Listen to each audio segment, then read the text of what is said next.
Chun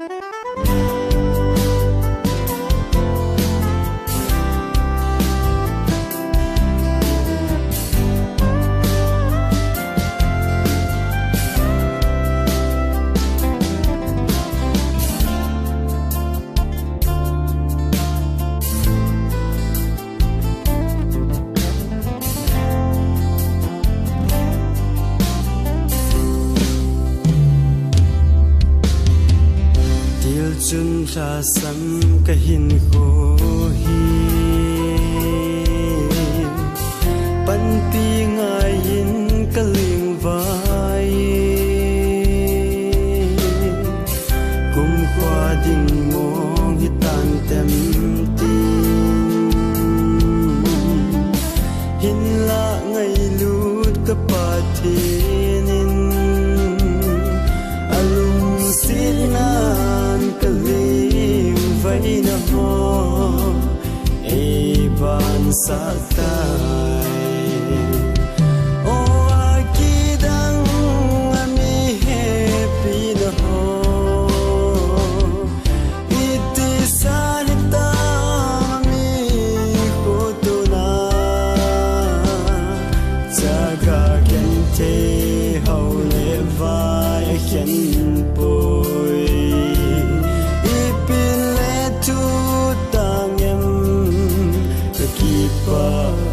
pakai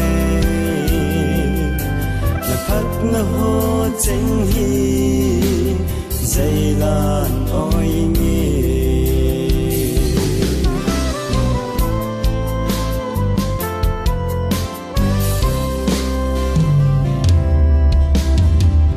pakai tun vang ka hin kho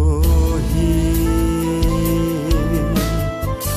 nang adin ka kitane mi mol ra sam hi sing song leng ke ma ra sam kita lo ding na pu sinin ni lam hil sing in ni ha sa ta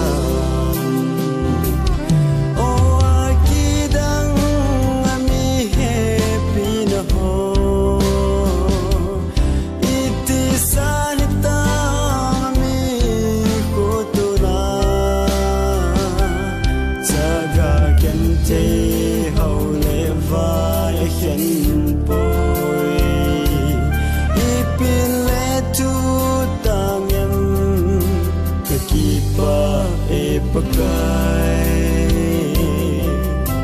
na phat na ho cheng hi zailan oi ngi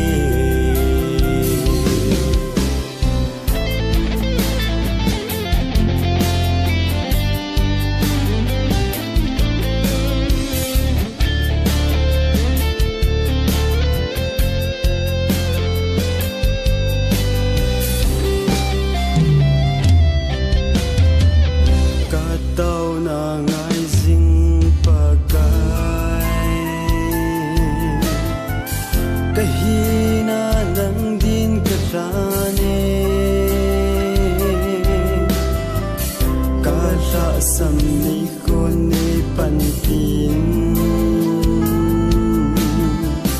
radam cha te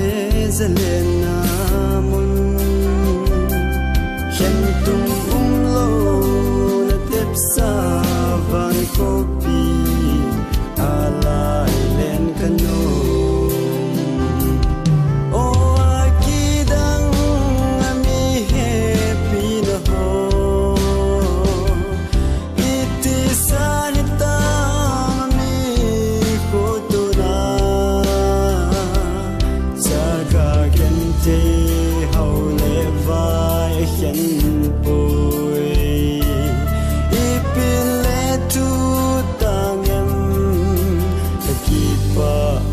pakai